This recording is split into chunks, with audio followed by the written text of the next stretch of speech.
Ang daming nangyari sa'yo this series, daming challenges, pero kahit paano, you ended up as a champion. Is this the most special sa'yo? Sida yung lahat ng nangyari? Every championship is special, pero ito sobrang special lang kasi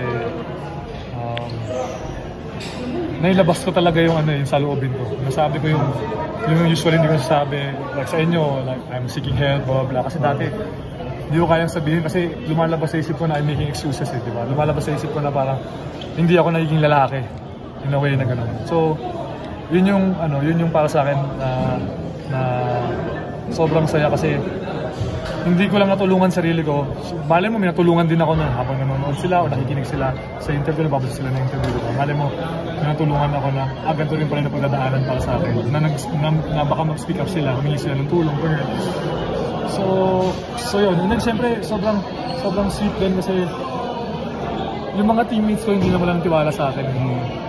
Yung time na pwede nila akong bitawan, yung coaching staff, si Coach Shot, yung mga bosses, yung time na, pabayaan kaya namin, pwede naman kami kumuha na ibang player. Hindi. Talagang nag-stick sila sa akin, talagang pinaglaban nila ako. Na kahit anong mangyari, kailangan ka namin, mahal ka namin. Doon, kaya sobrang sweet kasi, sabihin nyo nga, buong game, halos di nga ako ginamit di ba? Pero nung nanalo, talagang grabe niyakap nila sa akin. Napili ko lahat yun. Napili ko lahat yung trust nila, yung pagmamahal nila. Lahat sila nag-I love you sa akin. And sobrang na-appreciate ko yun. Kahit anong mangyari, kahit anong mangyari, nandyan ako para sa kanila. Kasi alam ko nandyan sila para sa akin. Nung down na down ako.